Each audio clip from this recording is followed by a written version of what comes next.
Pero hindi, alam niyo po, hindi po sapat yang yung ganyan. Eh kung sa labas naman aabangan.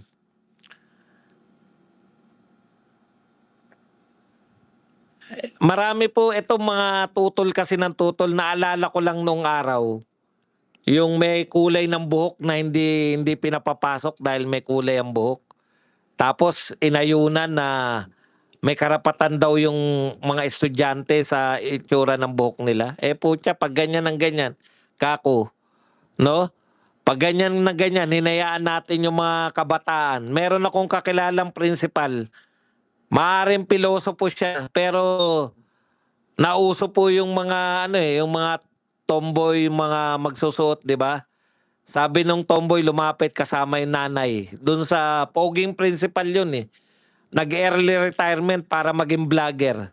Sabi ng tomboy, tsaka yung nanay, "Sir, baka pwede po na ano, yung pong anak ko, eh magsuot na lang po ng panlalaki na panlalaki na uniforme kasi alam niyo naman no, tomboy po siya. Eh, 'di ba gano'n yung mga nagta-trans-trans, parang tinatanggap na ng lipunan.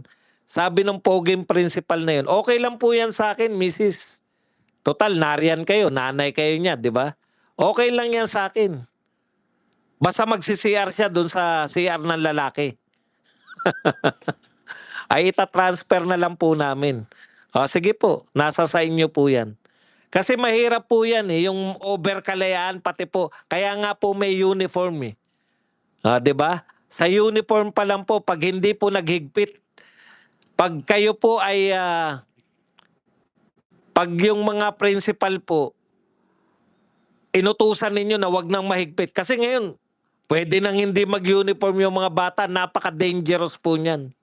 Kaya po pinag-uniform, malayo pa lang po. Yung mga outsider, pwede silang ano eh, pwede silang tumalo ng bakod eh. Ano sa tingin nyo ang gagawin ng isang outsider na hindi pumapasok sa eskwela, papasok sa school?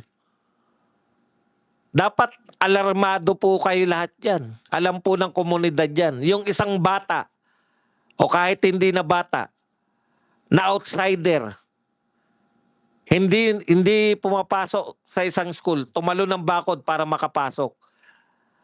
Sa history po ng mga school, dalawa lang po gagawin yan. It's either mangingikil yan o mananapak. Manggugulo, di ba? Kaya kung wala na pong uniform, dapat kayong mga magulang ang hindi umaayon sa uniform.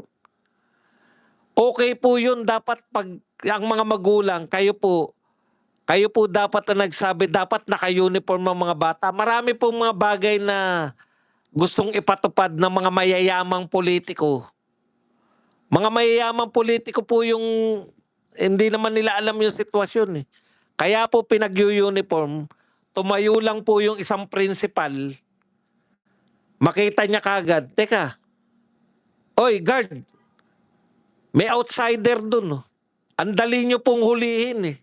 Ang dali po puntahin kasi hindi siya naka-uniform, ibig sabihin outsider yun. Ang isang outsider po, wala pong gagawin sa eskwelahan kundi manggulo. Hindi po yan pupunta na eskwelahan para matuto mag-aral. O, lahat tayo naging estudyante, di ba? Alam po natin yan na pag may pumasok na hindi estudyante, live po ito. Pag may pumasok na hindi estudyante sa eskwelahan, alam nyo na po ang gagawin yan, manggugulo lang po yan. Kaya napaka-importante po yung praktikalidad ng bakit nyo papayagan na dahil lang sa, kasi po, hindi po para sa mahirap po yun.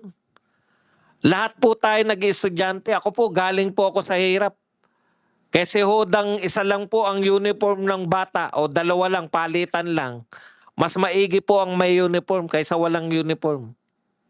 Kasi tumayo lang yung teacher dyan, may nakitang hindi naka-uniform, outsider yan. Tawag kaagad sa gwardiya. Mas madali po yung pagsuheto sa mga batang manggugulo. Magkakaedad po yan, mga outsider. O tsaka yung mga buhok, di ba? Pag mga long hair, hindi natin estudyante yan. Bakit nakapasok yan? Puntahan nyo kagad. Dalhin nyo kagad sa barangay yan. O ganun po yun.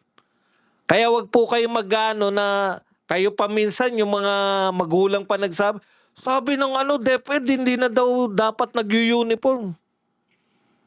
Mali po yun. Ako po, wala na ako sa DepEd ngayon, kaya sasabihin ko na sa inyo, mali yan. Yung mga panukalang hindi dapat nag-u-uniform ang mga estudyante, ay napakamali po niyan. Yung mga wala ng haircut, nako po. Dapat, sige, pag college na kayo, pwede na lahat. Pero hanggat high school kayo, sumunod lang. Kasi mahirapan po rin kayo rin po mahirapan. Pag may naupakan pong estudyante na galing sa outsider, estudyante sa estudyante nga, nagkakagulo na eh. Yung pang mag-i-import pa kayo. Mga practical lang po to na sa mga magulang, hindi po nila naunawaan minsan. Isa pa, yan, asar na asar po ako. Nasa DepEd lang ako noon eh. Asar na asar po ako nung panahon na pinapanukala nila. Kawawa naman yung mga mahirap. Ano pa natin, pinapayagan pa natin tong field trip. Sa biglang tingin, oo nga, kasi magastos ang field trip. Pero imagine niyo po, magkano po ang field trip? Parang ang sinasabi ng mga mayayamang politiko, yung mga Star City, eto sa totoo lang Star City, tsaka yung Enchanted Kingdom, sa totoo po, napupuntahan lang po yan ng mahirap na estudyante sa field trip. Mahirap na nga, hindi pa makapunta dyan sa mga Star City tsaka Enchanted Kingdom. Huwag nyo lang i-require, pero huwag nyo pong pigilan yung pagpipild trip ng mga mahirap na estudyante. Bakit? Yung mga anak ng politiko, makakapunta yan sa Enchanted Kingdom sa mga Star City kahit anytime gusto nila. Hindi lang nga Enchanted Kingdom Disneyland pa sa iba't ibang bansa napupunta nila yung mahirap pong estudyante, makakarating lang po yan sa field trip. Galing ko mangumbisi, no? Ganyan ako mangumbisi sa mga magulang Dalawa lang po sa akin dalawa lang. Sino po dito sa mga magulang hindi pa nakarating ng Star City? Nung pwede pa sa Star City. Kaya mali din yan na pagbawal niyo yung mga field trip sa Star City tsaka sa Enchanted Kingdom. Mali po yan. Yan lang po ang pagkakataon ng bata na makita Star City at Enchanted Kingdom. Ang dapat bawal yung anong tawag doon, yung pipilitin. Dapat bawal yung i-require yung bata. Babagsak kita pag hindi ka sumama sa field trip. Pero yung field trip dapat, alam niyo po, kasi di ba, bigyan niyo naman ng kasiyahan yung mga anak niyo kahit tayo mahirap. Kaya nga tayo naghahanap buhay.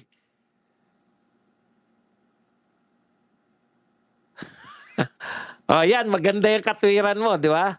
Kontuhan na po tayo yan lang